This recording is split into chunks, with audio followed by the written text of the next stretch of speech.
Gyvos pasakos. Sveiki vaikai ir jų tėveliai, su jumis gyvos pasakos, mama Kiškienė. Na ir šį kartą parinkau pasaką iš knygelės Karalaitės gražiausias pasakas. Beje, mano dukrai labiau negu pačias pasakas, būtent šioje knygoje patinka knygos viršelis, kur daug nupieštų princesių ir jis visas blizga žaižaruoja. Na, o pasaka Skraidanti skrynia. Gyvena savo jaunuolis, kuris mirus tėvui, turtingam pirkliui, paveldėjo daug turto. Jis neįtin domėjosi verslu, tačiau labai mėgo prašmatnias vaišes ir triukšmingus pobūvius.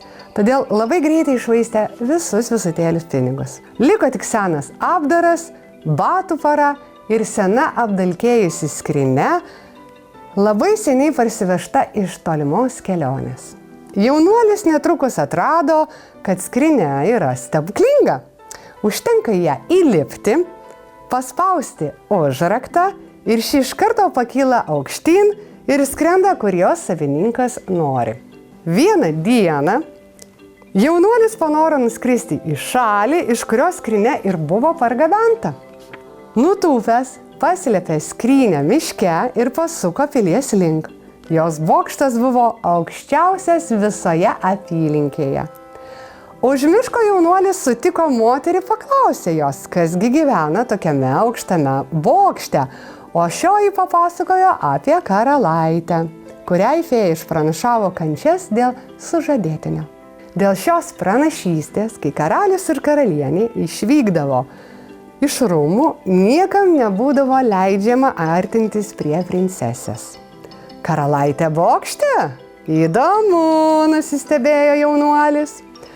O kadangi mėgo nuotykius, grįžo mišką, įlipo į skrynią ir kiek galėdamas greičiau nuskrido bokšto link. Nutūpė ant stogo, įlindo per langą ir aišku pamatė karalaitę. Tai buvo gražuolė juodmedžio spalvos plaukais ir ilgomis tamsiomis blakstienomis.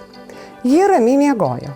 Jaunuolis nieko nelaukęs, pribėgo prie miegančios karalaitės ir, ką daro paprastai tokie berniukai? Ogi pabučiavo. Ši prabudusi labai išsigando ir jau ketino šaukti sargybinius. Visgi jaunuolis įtikino ją, kad jis jaunasis dievas yra išsvajotasis kandidatas jai į vyrus. Jaunuolis karalaitei labai patiko, todėl ši sutiko tapti jo žmona. Tačiau iškart perspėjo, kad tėvai tam turi duoti sutikimą. Pakvietė jį ateiti šeštadienį pas karališką porą, sakydama, kad jos krašte yra paprotys, kuris sako, jog kiekvienas jaunas vyras, prašydamas mylimosios rankos, turi pasekti jos tėvams pasaką. Ir ji privalo būti nepaprasta. Pasaka turi būti įdomi ir būtinai su moralu, tarė mergelė. Neužmiršk, mano mama mėgsta pamokančias pasakas ir istorijas, o tėvui svarbiausia, kad jos būtų juokingos. Aš mielai išpildysiu tavo norą, tarė šypsodamasis jaunikaitis, pirklio sūnus. Pasaka tai vienintelė mano vestuvinė dovana. Tegul tavo bus šis kalavijas, pasakė karalaitė, duodama jam vertingą ginklą. Jaunuolis atsisveikino su princese ir nuskrido tiesiai į turgų. Ten pardavė kalaviją, o už gautus pinigus nusipirko puošnius rūbus ir tiek fejerverkų, bengališkų gnelių ir raketų, kiek tik tilpo jo skrynioje. Kai atėjo šeštadienis, jaunuolis pasipuošė, įlipo į skrynią ir nuskrido į pilį.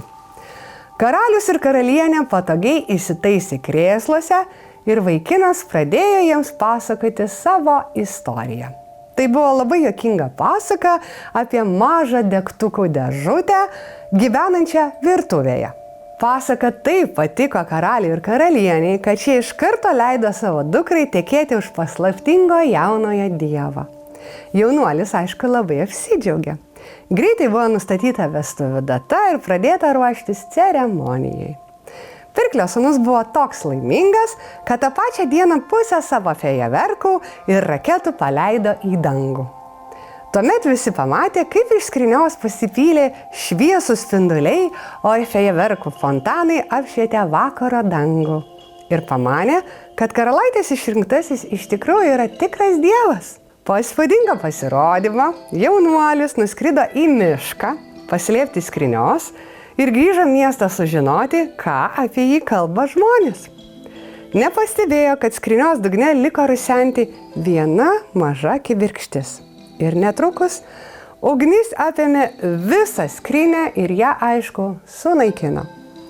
Kai apsvaigęs nuo sėkmės, vaikinas grįžo atgal į mišką ir pamatė, jog skrynia sunaikinta, labai pasigailėjo, kad buvo toks išpuikęs.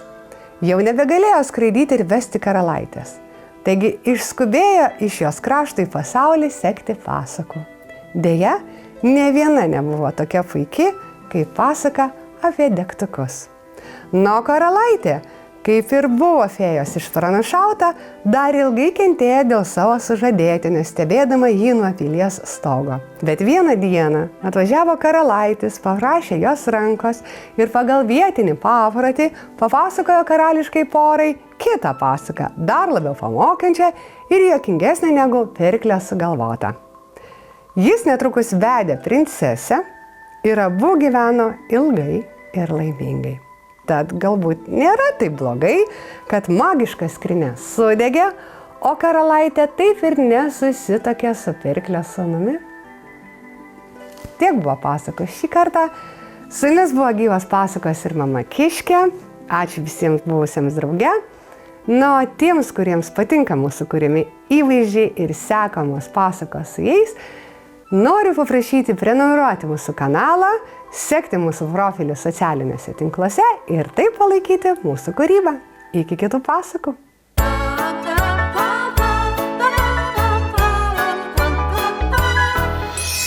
Gyvas pasakas.